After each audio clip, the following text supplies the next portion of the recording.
Hello, all. Welcome to today's session. In today's session, we are going to talk about new tax regime and the old tax regime. We are also going to talk about the tax saving options available.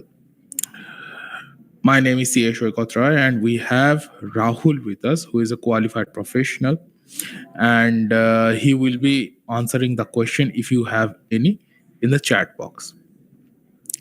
Now, in this session, we are going to take a look at who should be planning for their investment, what are the reasons for investment.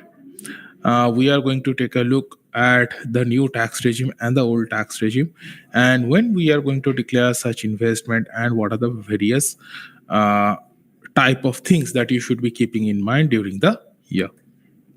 Now, who should be planning for their investment and declaration?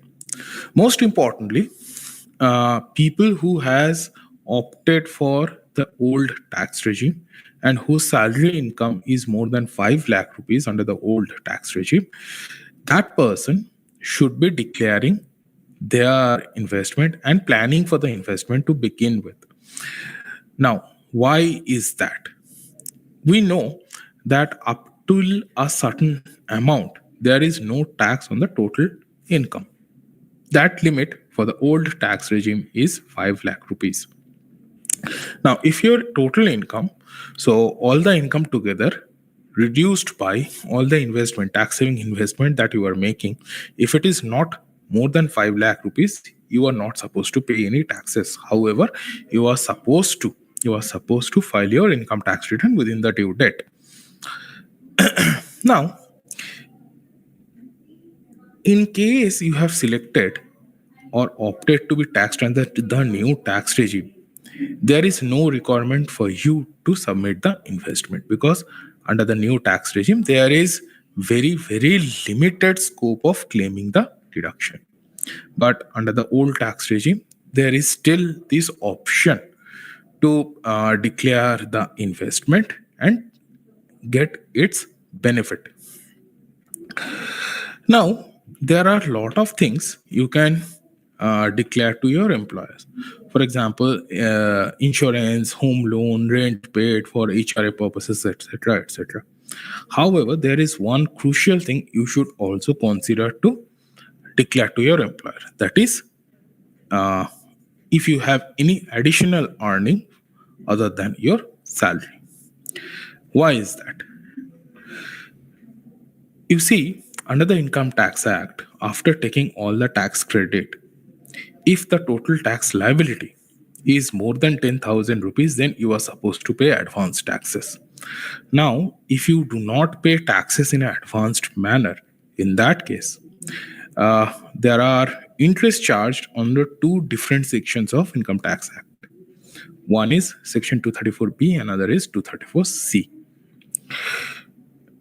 Now, if the tax liability is significant enough, the interest on those tax could also be very significant. Therefore, at the time of filing the income tax return, if you are paying the sum, in that case, you can see a huge amount of cash outflow as interest. Therefore, to avoid this situation, you can declare the earning to your employer. Now, why I'm telling you this? Because most of us have, apart from their salary income, some sort of interest income or dividend income, right? So most of us have some savings bank account wherein we are keeping the money, and on that account we are saving some we are getting some income. Furthermore, there is a very good chance that some of us or most of us have some sort of FD, fixed deposit, on which certain amount of interest is also earned. Now, all these interests are taxable. Therefore, there is a very good chance at the time of filing your income tax return, you can see some amount of tax liability, because on FD, tax is deducted at the rate of 10%, but on savings bank account, if the income is more than 10,000 rupees, on the additional amount, on the excess amount, tax is charged at the slab rate. Therefore, it's a very, very good idea to include all the incomes in your declare all this income to your employer so that they can compute the taxes on the total income and deduct the taxes accordingly. Now, let's try to understand why should one be investing. First and foremost, to save the taxes. Now, with the advent of new tax regime, saving the taxes option becomes a little less significant because under the new tax regime, again, there is no tax saving benefit available apart from few. Therefore, the other important areas of investment should also be considered. Other important reasons, for example, financial planning and saving for the future. Now, there are many of us who thinks of retiring early, creating a good future for kids. For that, you need to have a financial planning, strong financial planning, which needs to be revisited uh, after a certain period of time regularly. Therefore, to make this happen, you need to have a very clear vision and you need to have one strong reason to invest. That is, you are going to build a better future for yourself or your children, or you are going to give yourself an early retirement. So, these are all good reasons for starting the investment. Also, there is another reason that can be applicable for making the investment or starting the investment, that is reducing unwanted expenses. So, what if you are a person who has a habit of spending money whenever the salary comes to your bank account? In that case, uh, whenever the salary comes to your bank account, you just go ahead and splurge the money on certain unnecessary item. To carve this habit, what you can do is you can create an investment routine for yourself, wherein you are supposed to make certain amount of investment within few days of you getting the salary. Therefore, if you utilize the money within a few days of getting the salary, in that case, there is a very, very good chance your unwanted expenses will be reduced. Now, let's take a look at certain tax saving expenses. Now, not all the expenses, out of these expenses, not all of them are available under the new tax regime as well as the old tax regime. So, we are going to have a discussion on how these expenses can save the taxes, what is the computation, what is the limit, etc. etc. Also, we are going to mention under which regime it is available.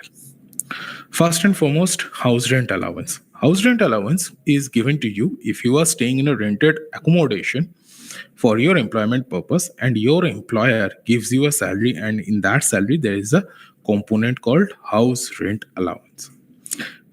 Now, there are a lot many people who think the actual amount of rent that I am paying can be taken as deduction as HRA, which is not the case.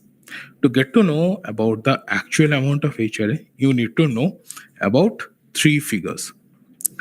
First is 40% or 50% of the basic salary. Second figure is actual amount of HRA that you are receiving. Or third figure is actual rent paid minus 10% of the basic. Out of these three figures, whichever is lower, that will be given to you as house rent allowance. Now, 40% or 50% of the basic depends on which city you are staying in. If you are staying in either Delhi, Mumbai, Kolkata, or Chennai, 50% of the basic will be one figure. In any other city, for example, Bangalore or Pune or Noida or Gurgaon, those cities will be 40% of the basic. Also, a house rent allowance is available only under the old tax regime. It cannot be claimed under the new tax regime. Leave travel allowance. Now, leave travel allowance is a, a well known exemption. However, it is not as well known as house rent allowance. For leave travel allowance, what you can do is, or rather, what you are supposed to do is, you need to travel within India The maximum time leave travel allowance is given to you is, or rather, are two times within a block of 4 calendar years. The recent block has started from 1st of January 2022. Now, during this time period, if you are traveling within any place in India and you are traveling either via train or via plane or train, then you can claim leave travel allowance. If you are traveling via train, in that case, first class ticket or AC 3 tier or AC 2 tier ticket can be claimed. For flight, economy class flight fare can be claimed. You need to be traveling within India with your dependent spouse and children or any dependent person, and only to and fro expenses of the train travel or the plane travel is allowed. The cab expenses, the meal expenses, the hotel staying expenses, these expenses are not allowed to be deducted. The most important thing is your salary should have a leave travel allowance component. Until and unless your salary have a leave travel allowance component, you cannot deduct leave travel allowance from your gross salary. Also, leave travel allowance is available only under the old tax regime. It cannot be claimed under the new tax regime. There are certain other expenses for which you can claim the deduction. For example, petrol expenses and driver expenses, popularly known as car maintenance expense reimbursement. If you are using your own car for official purposes, coming to office, going to official meeting, etc., etc., in that case, uh, depending on the engine capacity of the car, 2200 rupees or 1800 rupees shall be given to you as deduction. Now, if you are fulfilling certain condition, then the amount may be increased as well. However, the good part about this thing is it is available under the both tax regime. It is available under the new tax regime. Food coupon allowance. So again, some of the employer has this flexible benefit scheme embedded in the salary, wherein the employees can allocate certain amount of money from their total bucket, flexible bucket, to any other specific reimbursement bucket. One of those reimbursement is food coupon. Now, if your salary or your employer is allowing you to allocate certain amount to food coupon allowance, then you can certainly do that. Maximum amount that can be deducted is 50 rupees per meal for maximum of 2 meals for 22 working day in a month. So total amount that can be exempted under food coupon is 2,200 rupees a month. Now let's talk about other tax saving expenses. For example, interest on home loan. Now, any amount of interest that you have paid during the year on a home loan is deductible under Section 24P. Now, in case you are opting for a new tax regime, this deduction for self-occupied house property cannot be claimed. Now, self-occupied property means, number one, the property which you are actually occupying, or number two, it cannot be occupied by you if you are unable to stay there due to your employment reason, right? So in that case, in these two scenario, house property can be treated as self-occupied. Maximum of 2 lakh rupees can be claimed as deduction for self-occupied house property.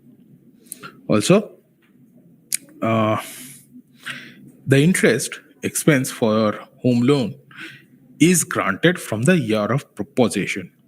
So sometimes it may so happen you acquire the property, you acquire the flat, it was under construction, and it would take 2 years or 3 years to complete the construction. So during that construction period, even if you pay a hefty amount as interest, you cannot take the benefit during the construction period. However, you have the option to add up all the interest paid during the construction period and claim it over a period of 5 years in five equal installment from the year of possession. However, it is to be remembered that this pre-construction period interest plus that particular year's interest cannot be more than 2 lakh rupees. Now let's try to understand with an example. Let's say you have purchased a under construction property in 2020 and the house got completed in financial year 2022, right? So financial year 2020, let's assume you have paid 1 lakh rupees. In 21, again, let's assume you have paid 1 lakh rupees. Now, since in 2022, the house got completed, you are not going to add up that interest in pre-construction period interest. You are going to claim the amount outright. And in these 2 years, you have accumulated 2 lakh rupees of interest, which can be claimed over a period of 5 years in five equal installment. So if you have paid 1,50,000 rupees as interest in the financial year 22, in the financial for the return filed for financial year 22, you can claim 1,50,000 rupees plus 40,000 rupees, being 1/5 of 2 lakh rupees of accumulated interest, totaling to 1,90,000 rupees in your income tax return. However, if the construction complete period's interest is coming to 1,80,000 rupees, the total interest, the claimable interest for that year would have been 2,20,000 rupees. But the actual claim that will be given to you is 2 lakh rupees. Remaining 20,000 rupees will go to loss. Now, there are certain common questions that arises while talking about house rent allowance. For example, can one assessee claim both house rent allowance as well as interest paid on housing loan? The answer is, let's try to understand this situation with an example. Let's assume you are a native of Delhi and for your employment purposes you have moved to Bangalore, right? Let's suppose you have purchased a flat in Delhi using the using the home loan. Now, the flat that you have purchased in Delhi cannot be occupied by you because you have an employment in Bangalore. Thus, the property is occupied by your parents. Since you cannot claim the amount, you cannot stay in that Delhi flat because you have a job in Bangalore, it will be given the status of self-occupied house property. Therefore, you can claim the interest paid on that self-occupied house property. Furthermore, you have come down to Bangalore for your employment purposes, and your salary has a house rent allowance. Therefore, it will be seen that you have your employer is giving you an portion of income through which you can meet your rental expenses. Therefore, HRA will be allowed to you. In this scenario, you will easily be able to claim both HRA and home loan interest deduction. Second question that we get is, if the property is co-owned and the loan is also co-owned, what will be the treatment of the interest and principal? This is a prevailing case we have seen between the working class of people, working couples. So both of them are working, both of them have taken a loan jointly, and both of them have purchased a flat under both of their name. In this scenario, both the interest and the principal will be split between both the parties' hand, and they will be able to claim the amount in their income tax return, or they will be able to show it to their employer. Now, apart from this 2 lakh rupees of deduction under section 24B, there is another section under which the assessee can claim additional 1.5 lakh rupees of deduction, that is under section 80EA. Now, to claim the benefit to claim the benefit additionally over Section 24B, uh, there are certain strict conditions that needs to be adhered to. Firstly, the loan should be coming from a bank. Secondly, the loan should be sanctioned between 1st of April 2022 till 31st of March 2022. Right? Sorry, the loan should be sanctioned between 1st of April 2019 till 31st of March 2022. The stamp duty value of the property should not be more than 45 lakh rupees. And the loan should be taken to purchase first property of the assessee. That means at the time of purchase of the property, there should not be any other property in the name of the assessee. Sometimes it may so happen the assessee inherits a flat or any other house and that gets registered in his name. In this case, 80 EA benefit will not be given to him. Also, to claim 80 EA benefit, a new flat has to be approved under affordable housing scheme. If all these conditions are satisfied, in that case, the assessee will be able to take additional 1.5 lakh rupees of interest deduction apart from 2 lakh rupees of interest deduction. Again, the home loan interest component under both the section 24B and 80 EA are available under the old tax regime. Now let's take a look at the other investment option. Firstly, PFs. Now, PFs can be of three kinds: employer provident fund, public provident fund, and voluntary provident fund. Now, employer provident fund is getting deducted from the salary every month, and PPF and VPF you are contributing on your own. Now, these three items can be claimed under 80C. Now, tuition fee of children. Now, tuition fee of children, if you are paying any tuition fee for your children for admission of school, in college, or university, in that case, the actual amount you have paid for their admission and the education can be taken as deduction. However, if you are paying any sort of developmental fees or any sort of donation, then they are not allowed to be deducted. Now, if you have taken any life insurance policy, any amount of premium that you are paying to keep that policy in force can be taken as deduction. The policy can be in the name of the person himself, the spouse, the children, and still they will be able to claim the deduction benefit. And you can claim the entire amount of deduction in the year of its payment. Now, principal on home loan. Now, we have talked about interest component at length in one of the previous slide. The principal on home loan can also be taken under 80C, provided the construction of the house is completed and you are in possession of the house. Secondly, the loan should be taken from a banking institute. Now, ELSS. Now, ELSS is equity oriented, in essence, equity oriented mutual fund.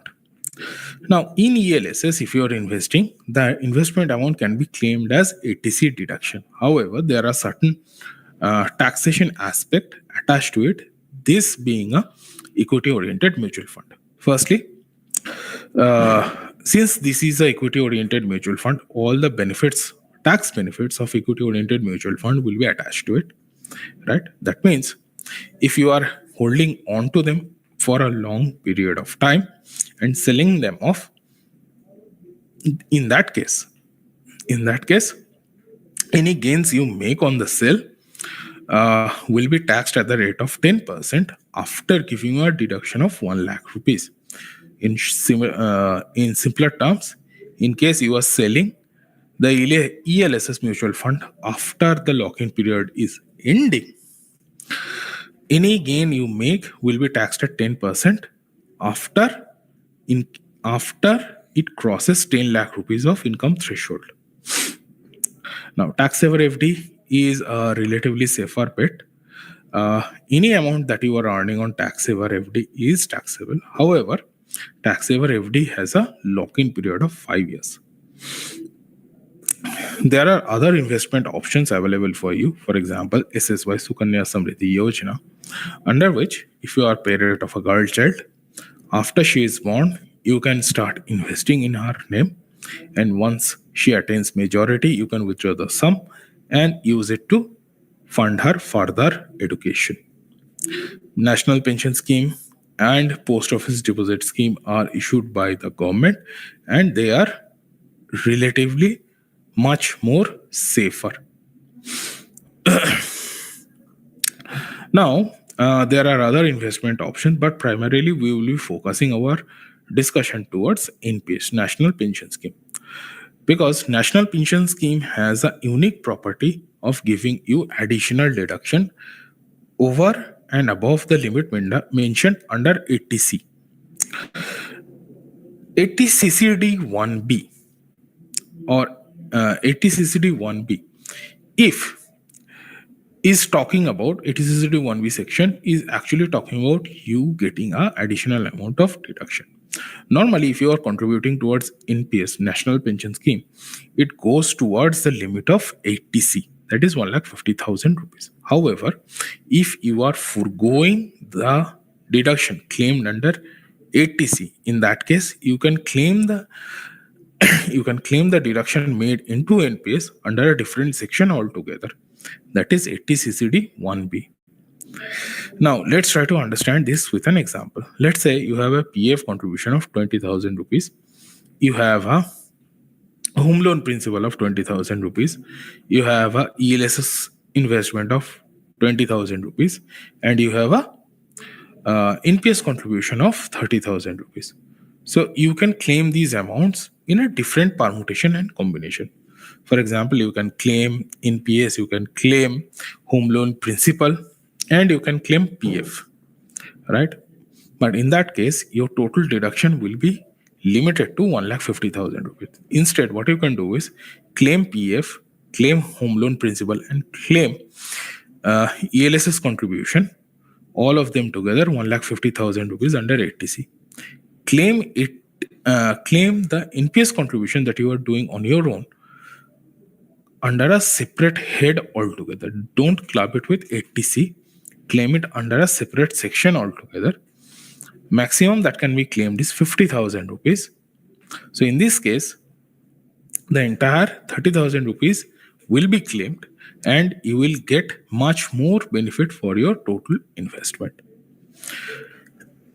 Now, employer contribution to NPS. In NPS, you can contribution in two ways. Excuse me. Number one, you can contribute on your own. And number two, you can contribute through your employer.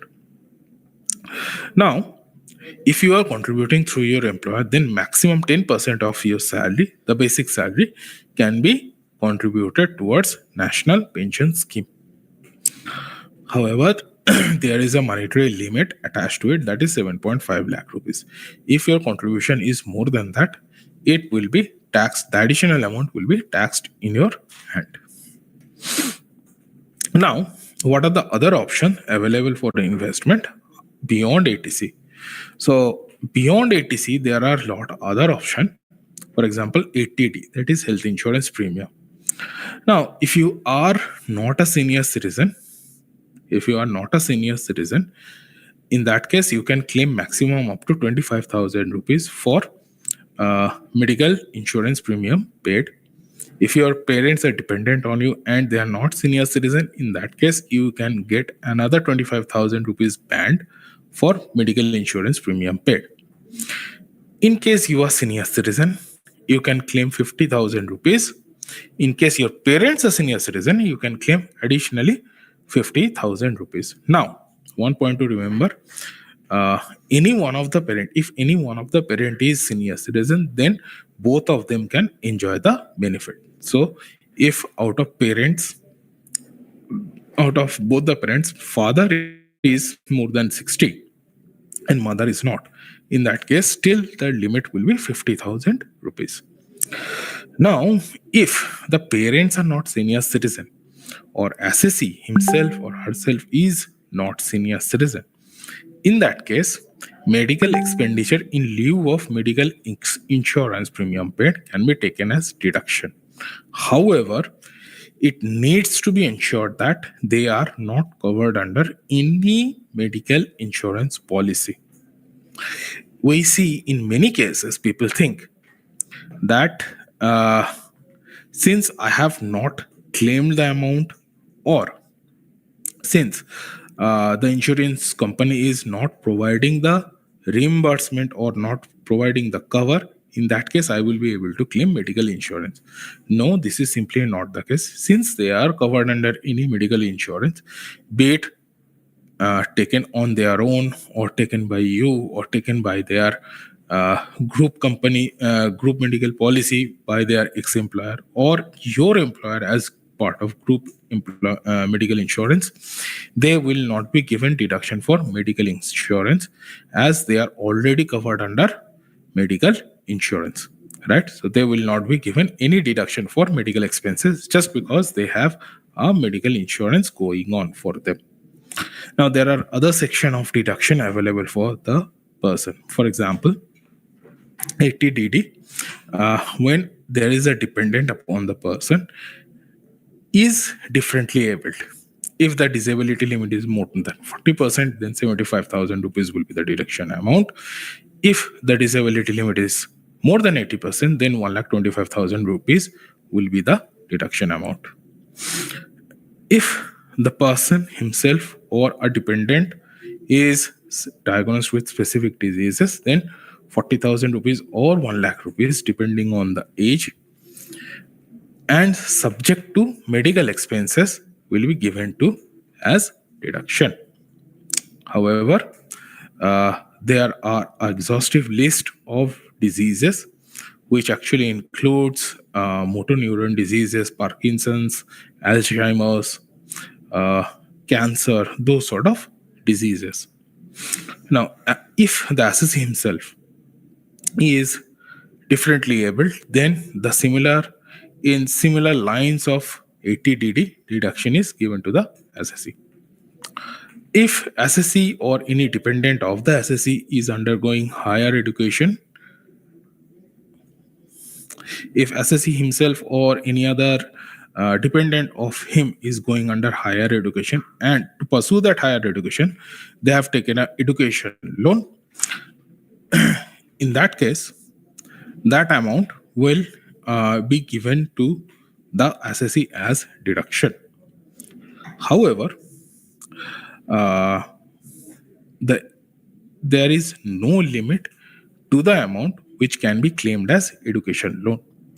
But once the repayment is started, from that year onwards, additionally 7 years can be claimed as deduction. So the year of repayment starts in that year, plus another 7 years, the interest deduction can be claimed. If you have made any donation during the year, then depending on the institute, 50% or 100% of the donation amount can be claimed as deduction. Now, all these deductions are only available under the old tax regime. They don't have any implication under the new tax regime.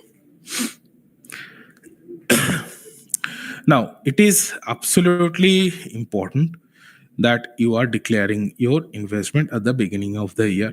Also, you should be declaring under which tax regime you are going to be taxed. Now, these two declarations are very, very vital and required to be done on a timely manner. Otherwise, you could see a huge amount of tax that is being deducted each and every month. Now, new tax regime, whether it is meant for you. Now, prior to this year's budget, new tax regime was not that beneficial for persons, right? So we have seen very less people opting for the new tax regime. However, there are certain changes made in the new tax regime which has made it slightly more attractive. Now let's take a look at the changes.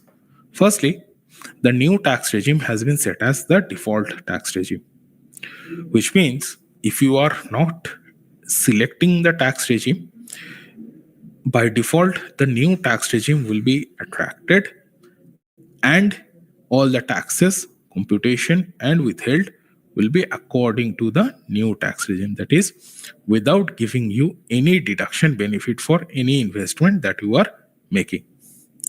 Secondly, under the new tax regime, standard deduction benefit of 50,000 rupees has been allotted. Previously, standard deduction of 50,000 rupees was not available under the new tax regime. Now, slab rates has also been changed in this budget for the new tax regime. Now, from up to 3 lakh rupees of income, the rate of tax is zero. From 3 lakh 1 to 6 lakh rupees, the rate of tax is 5%.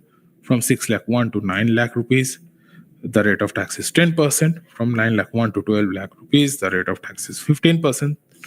And finally, if your income is more than 15 lakh rupees, the rate of tax is 30%. Furthermore, 87A rebate has been increased to 7 lakh rupees from 5 lakh rupees. That means if your income, taxable income, is no more than 7 lakh rupees, in that case, there is no requirement for you to pay any taxes. But this benefit is only available under the new tax regime. That means if you are opting the new tax regime and your total taxable income is no more than 7 lakh rupees, in that case, you are not supposed to pay any taxes. However, you are supposed to file your income tax return. Secondly, marginal relief concept has been introduced in the new tax regime. To make it simple, the total tax should not be more than the total income. This is the principle followed under the marginal relief.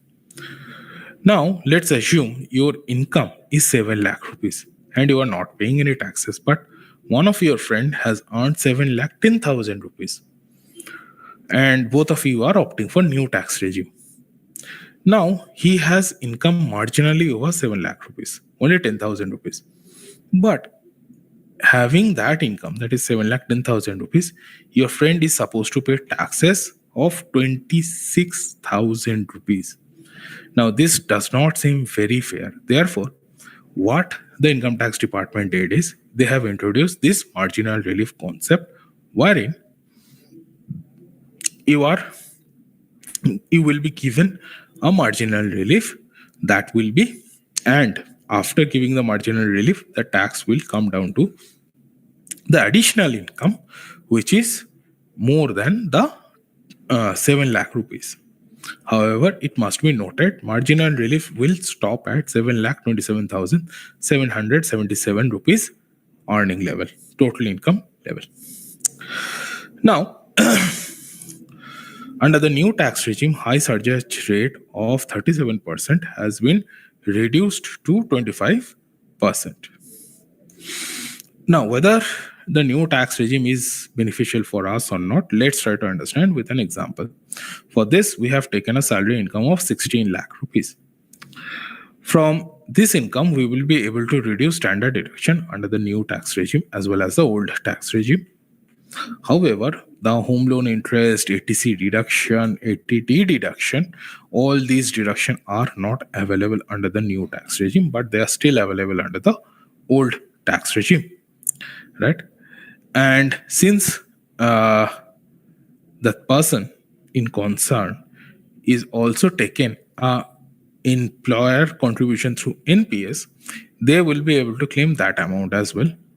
So in this case, we have assumed the amount is coming to 50,000 rupees. So after all the deductions and everything, the taxable income under the old tax regime becomes 10,50,000 rupees. Under the new tax regime, it is coming to 15 lakh rupees. Now, if we go through the slabs under the old tax regime, we can see the total income tax is coming to 1,27,500 rupees. And if we add in the cess, the total tax payable is coming to 1,32,600 rupees.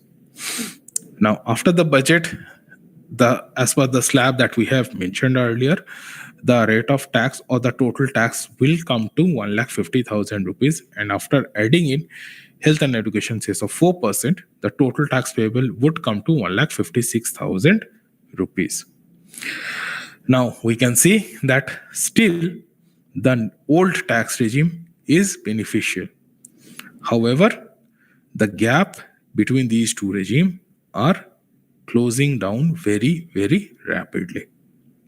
Now, this actually concludes our session. If you have any question, please drop them in the chat box. I hope and I believe my colleague Rahul has addressed all the queries that you have during this webinar. But still, if you have any, let's address those questions.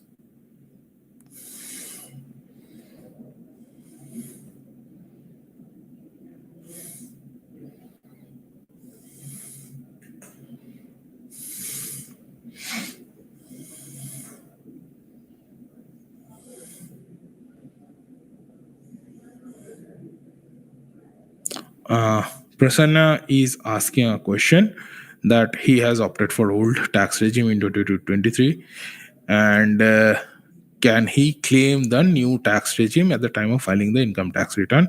Yes, absolutely. You can claim the new tax regime. You can change the new tax regime.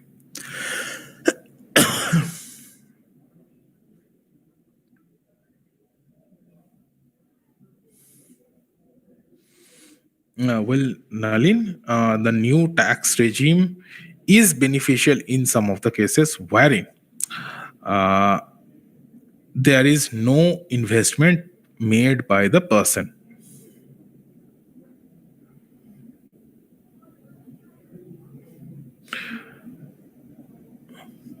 Petrol expenses for motorbike cannot be claimed, as I have mentioned. It actually depends upon the engine capacity, and the engine capacity over here is 1.6 liter. Therefore, it cannot be claimed.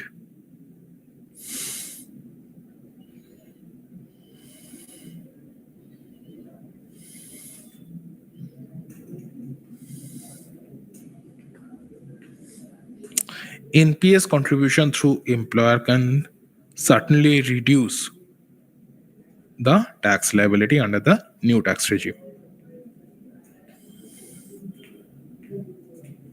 If the total salary is less than 7 lakh rupees, then the new tax regime should be much more beneficial.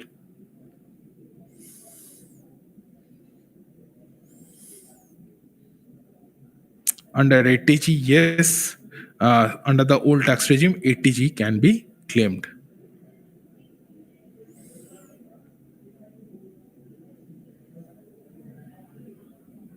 Yes, staying on rent in Mumbai and taking home loan for a flat purchased in your hometown. In this scenario, yes, definitely you can claim both HRA and home loan.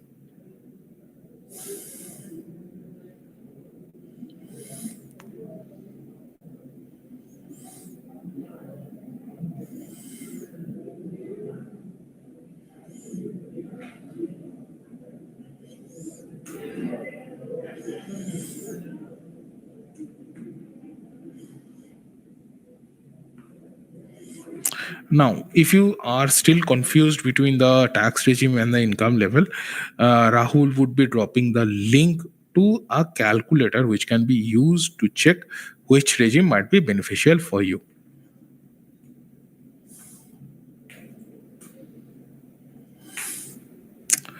Aparna, as I have mentioned, until and unless the house is completed, you cannot claim the deduction of home loan interest or principal. Therefore, for the time being, you should be claiming HRA, and whatever amount of interest that you are paying right now can be accumulated. And once you get the possession of the house, you can claim it over a period of 5 years, but it should not be more than 2 lakh rupees.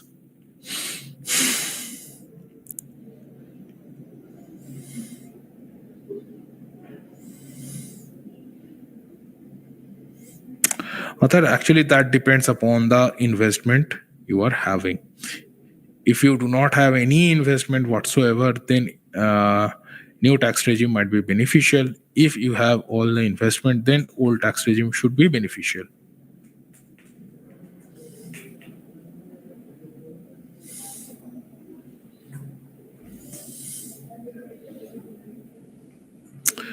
Yes, you can switch between new tax regime and the old tax regime each year.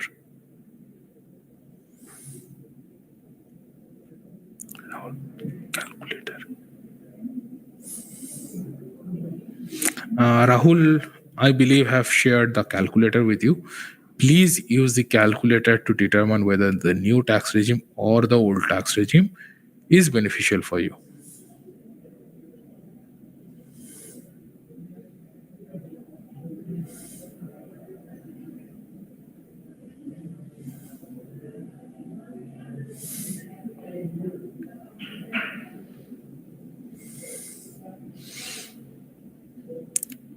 Yes, if you have missed the proof submission window, you can claim those deduction at the time of filing the income tax return.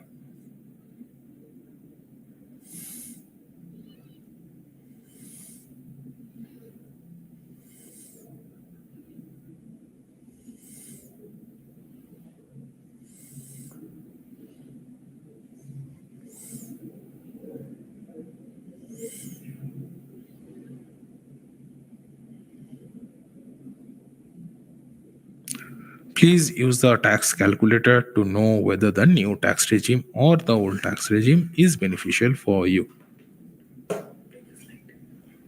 Previous slide.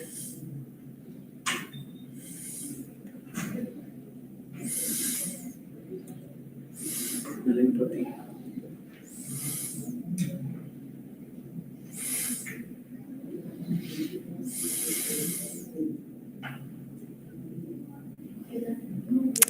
Well, until and unless you are filing the income tax return within the due date, the new tax regime benefit will not be given to you.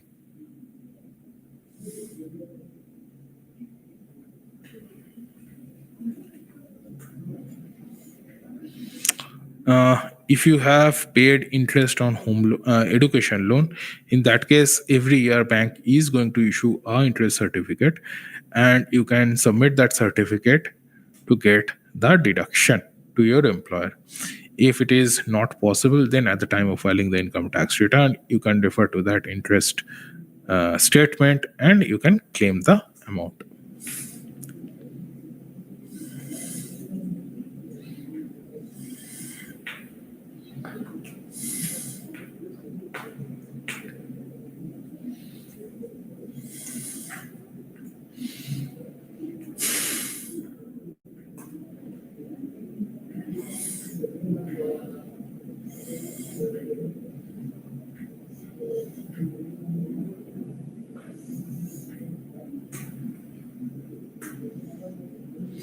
Yes, Siddharth, you can claim both HRA and home loan interest. There is no problem whatsoever because at the time of construction you were still staying at a rented place, and once the house is completed, you move to that house. So there should not be any problem.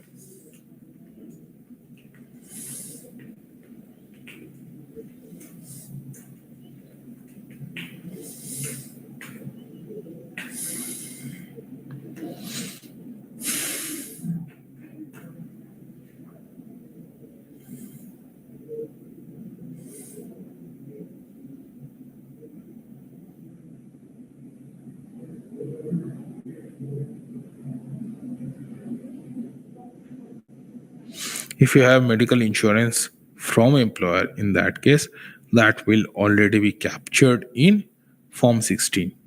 You don't need to worry about it.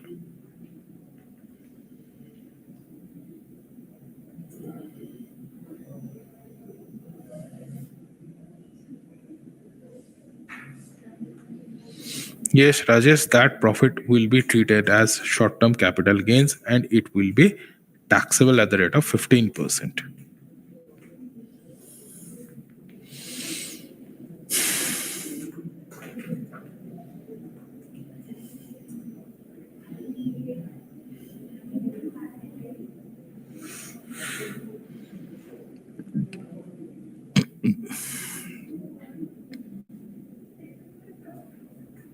For your own contribution in NPS, 50,000 rupees. If you are contributing through your employer, then 10% of the basic salary.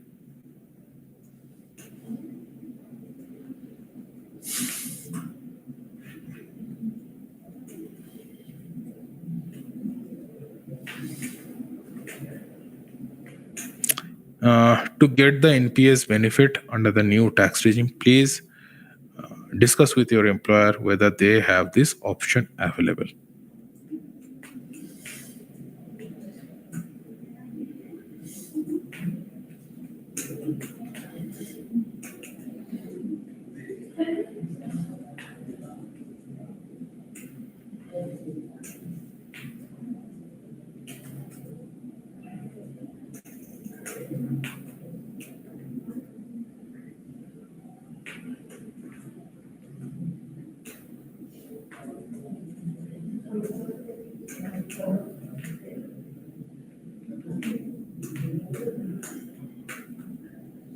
We have another couple of minutes in our hand. If you have any other question, please drop them.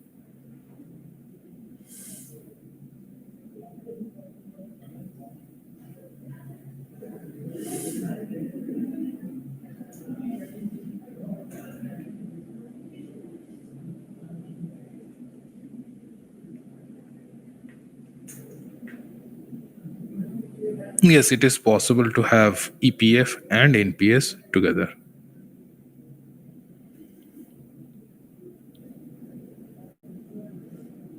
And in this case, RTR 2 will be applicable.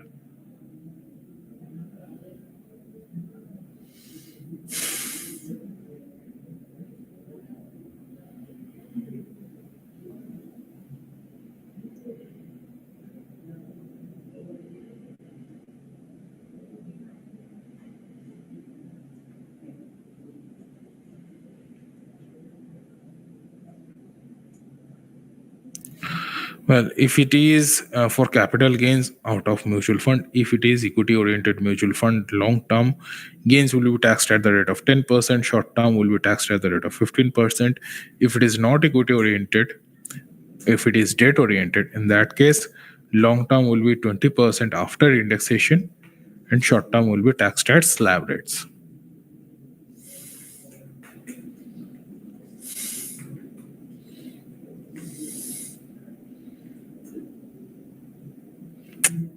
Professional tax is not refundable, I'm afraid.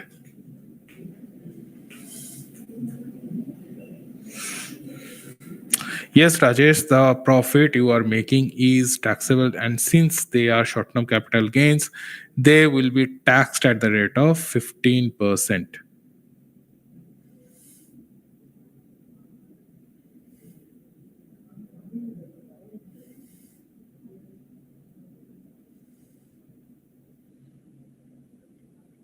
No, ATCCD 2 and ATCCD 1B cannot be taken interchangeably.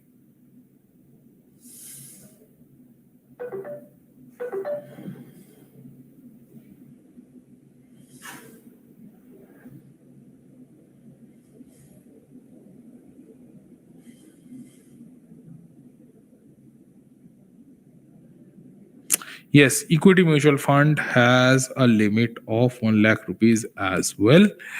Uh, if the capital gains is not more than 1 lakh rupees, capital gains is not more than 1 lakh rupees, in that case, it will not be taxable. But that limit is set for long term capital gains, not for short term capital gains.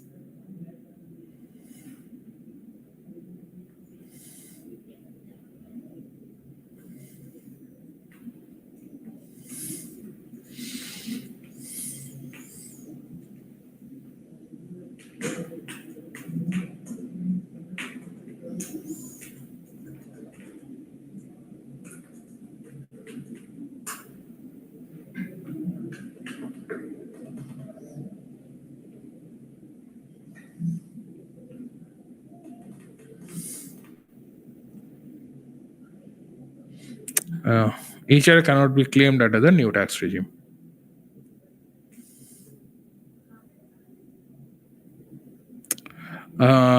If you are opting for the new tax regime, there is very little sense of declaring any other investment.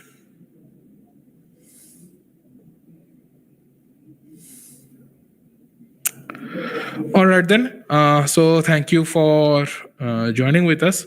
I hope you had a session and you have taken some key takeaways.